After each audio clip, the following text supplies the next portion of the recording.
On today's episode, interpreting your symptoms over 24 hours. Welcome to the podcast helping you overcome your proximal hamstring tendinopathy. This podcast is designed to help you understand this condition, learn the most effective evidence-based treatments, and of course, bust the widespread misconceptions. My name is Brodie Sharpe. I'm an online physiotherapist, recreational athlete, creator of the Run Smarter series, and a chronic proximal hamstring tendinopathy battler. Whether you are an athlete or not, this podcast will educate and empower you in taking the right steps to overcome this horrible condition. So let's give you the right knowledge along with practical takeaways in today's lesson.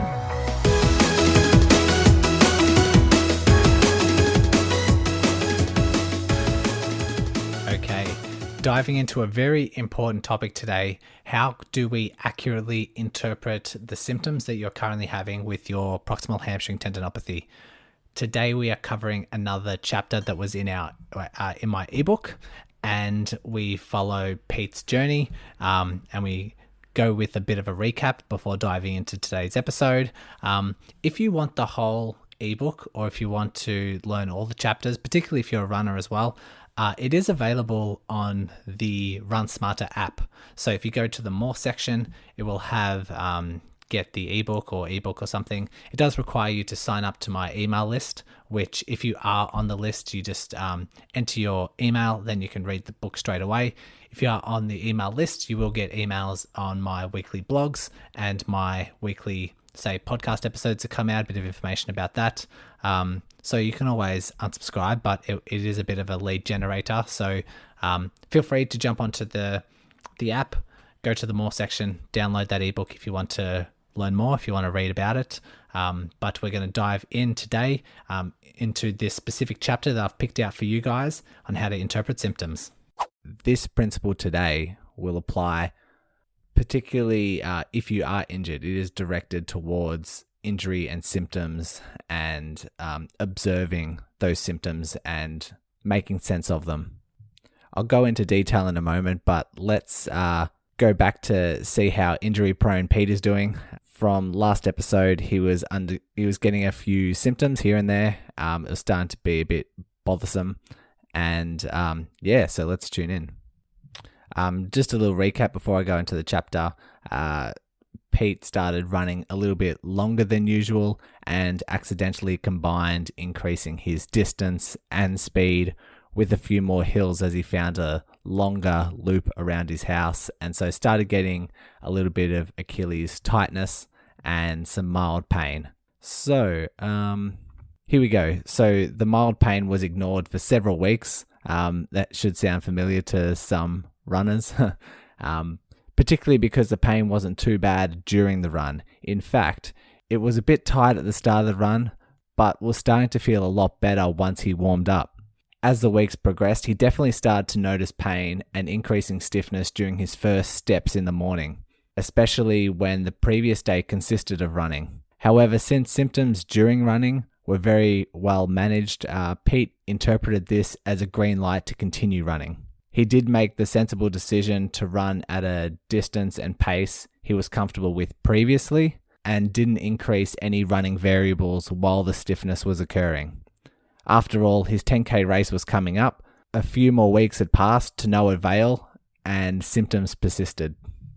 So let's break this down throughout the chapter in the ebook. So a physio will often ask you what your symptoms are before, during, immediately after running, how far you can run before symptoms arise, does it get better or worse throughout the run, and equally important, what is it like when you first get out of bed the following day?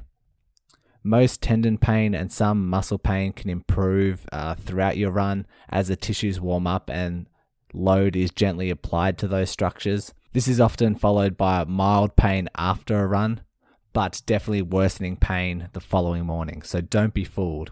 This is different from your expected muscle soreness that you would get the next day after having like a heavy gym workout. Morning stiffness and morning pain can be very useful in determining whether you have overloaded the structures the day before. So in the book, I've put, so how does this scenario affect the stress graph? If you can visualize last time the increase in speed, distance, and also hills has exceeded Pete's maximal capacity to tolerate load, and his Achilles has flared up. I also mentioned that last time, once those structures have become irritated, the maximal capacity line has diminished. It's actually got weaker. So if we go back to Pete's running, once he's had some symptoms, some morning stiffness, and he's decided not to push and not to increase his speed, he's gone back to a conservative running pace and running speed that he's used to in the past. But since that maximal capacity line has now dropped, even that conservative run that was okay in the past is still now very mildly exceeding that maximal capacity line. So symptoms do persist, and they slowly get worse and worse. It's a better visual in the graph, but you can notice that if he's slowly exceeding that line again, there's a little bit more irritation, and that max line will start to slowly creep down because the ability for those structures to tolerate load are still dropping as he's slowly exceeding that capacity line. So we see this quite often. The symptoms aren't that bad, but if you continue to push that maximal capacity line, you continue to just exceed it, symptoms, the gap between the load that you've applied and that maximal capacity line starts to become greater and greater very gradually. And so you're getting more stiffness in the morning. It's becoming slightly more painful. And it gets to this point a few weeks down the track where people start to become bothered and then they see a physio. That one's a bit tough to visualize, but the lesson is very simple. So you can reflect this on your past running and your current running. If you are symptomatic, depending on your injury, it will depend on if symptoms are increased during your run, if symptoms are increased immediately after, or if symptoms have increased the following day. So really pay attention to when you notice it and how severe it is throughout the 24-hour period. This also applies not only to your running, but also if you are undergoing like some gym workout or rehab exercises with your injury. If you're, say, having to do squats or lunges for an injured site and the next day your symptoms are particularly worse, you've probably overdone either the weight or the amount of reps or the speed of those exercises. It just determines the level of irritation, and if everything's all clear, if you do your rehab exercises or if you do your run and you're no worse during, immediately after, the next day, it gives you the all clear to proceed. How does this apply to the real world? Some examples. Last episode, I talked to you guys about this knee pain that it was kind of like a mild knee pain that I got after I was running 10K and going at a pace that I thought was a bit too fast. I was just feeling really good and got to about K5 or 6, looked at my watch and looked at my splits and saw I was going a bit too fast. So backed off. The next day, symptoms were there, like the knee was sore, but not as bad as if I was to push like I was in the previous 5-6Ks. So I wasn't feeling pain at the time. I wasn't feeling pain afterwards. I felt increased pain the next day. So I wanted to make sure, I was grateful that I did back off the pace because my pain the next day would have been so much worse if I hadn't. How about if we were to look at some specific conditions? So conditions that would flare up during a run would be things like patellofemoral pain, which is pain like around the kneecap, and also maybe ITB injuries that's sort of to the outside of the knee, and some acute muscle strains. Like these type of conditions are repetitive based. The more you go through that running action, the more it irritates either the knee or the ITB and starts to stir up symptoms. So usually if someone were to have this condition, they will say things like, I feel great, like during the start of the run. Symptoms will usually come on at about 4K, 5K, everyone's different, but it'll come on at a certain period of time. And then they report, once symptoms do come on, it will just get worse and worse as the Ks go on. and then afterwards it will be quite irritated. So that's a classic presentation of those sort of conditions. And once that structure becomes more irritated, they will say, oh, it used to come on at K5. Now it comes on at the 2 kilometer mark, just as symptoms become more irritated, but it's still a repetitive pattern. Conditions that might flare up straight afterwards could be like more acute tendinopathies, say if you've got a sore Achilles, or just a low level muscle strain or muscle or ligament strain. These sort of conditions, particularly tendinopathies, they're fine once they've warmed up, once they've had load applied, and someone will come into the clinic and say something like, oh, I notice a bit of stiffness, no pain when I first start jogging. But once I'm warmed up, I feel fine. Like there's absolutely no pain and I can run 10Ks, no worries. But then once I cool down, maybe half hour later, the pain will start arising. And that can be as the structures cool down. That's when the irritation becomes more apparent. So pay attention if you're experiencing those sort of symptoms. And then you have conditions that flare up the next day. So plantar fasciitis is probably the most common that I see, and it's a very classic presentation of symptoms, soreness with your first few steps in the morning, which is tricky because you won't truly know if you've overloaded that tissue until the next day. And this can be from standing, if you have a job like a chef who has to stand still all day, or if you're a runner who is doing a little bit more distance work, or if you have transitioned to like a minimalist or a barefoot type of shoe.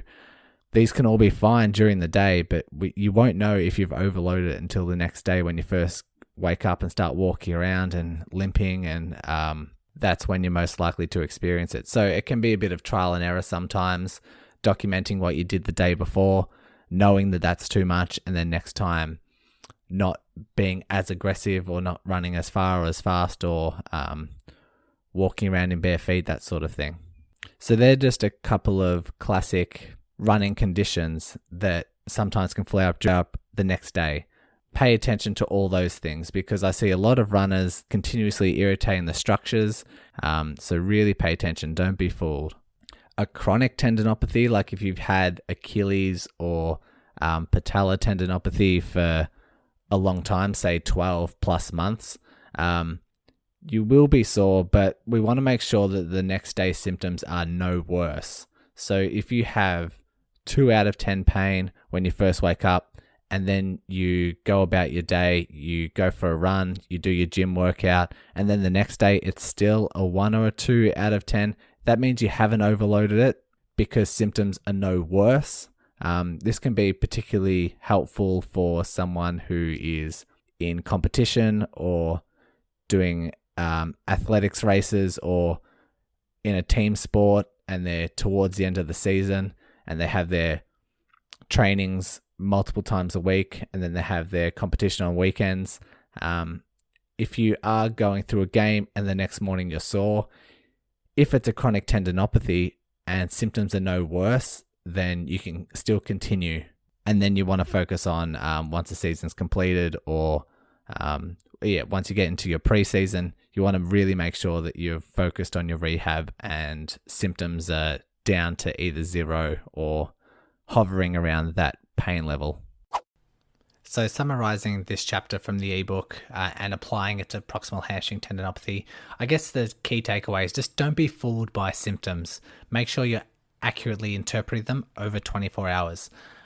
Also, the rehab, as I mentioned last episode, pain during exercises can be okay. It's encouraging to load up that hamstring.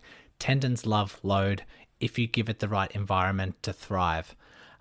The other thing that I will mention is there are some key tests that you can test, retest following certain exercises or following a bout of, say, running or cycling or a gym class to see if your tendon is appropriately, tolerating the load that you're putting it through.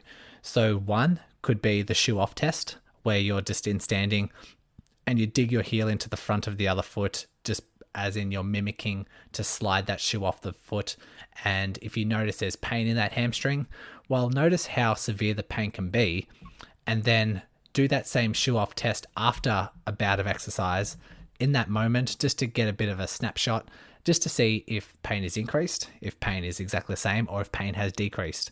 And what I like to do is an exercise, say during a bridge. You can do a bridge on the ground, sometimes long lever if it's producing a bit of pain.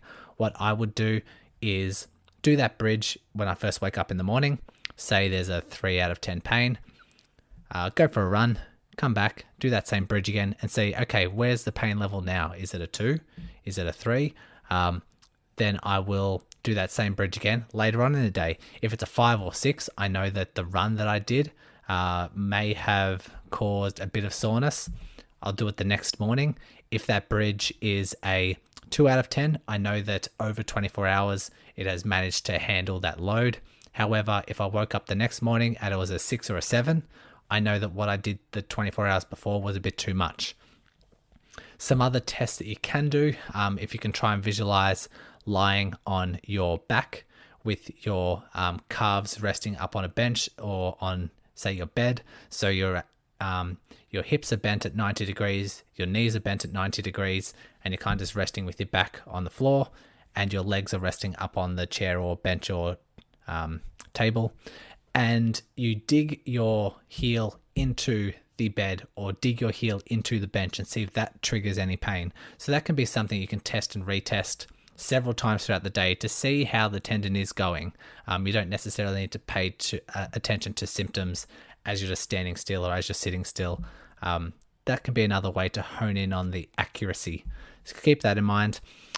Also, while we're interpreting symptoms, keep in mind that fears, thoughts, emotional states, anxieties, all these things can have a particular influence on pain signals. So I have some of my clients track their daily symptoms and what they've done throughout that day to try and find a pattern in their symptoms. And sometimes, particularly if the pain is chronic, they notice days where they're feeling a bit depressed, anxious, or fearful, dwelling on the past and really getting down on themselves. They are the days where symptoms are particularly worse compared to days where a bit more optimistic, a bit more happy, a bit more occupied by happier things that are going on. That's when symptoms are less. So keep an eye on that while we're trying to interpret thoughts, while we're trying to interpret pain, that thoughts, fears, anxieties, emotional states can influence the severity of pain signals. And I will do some pain science episodes later, which will kind of summarize or give you a better understanding of that particular process. But that's all I have to say today. Next time, we're going to look at the hidden dangers that hinder your tendon to recover. And so I look forward to bringing you that. Stay tuned. We'll catch you next time.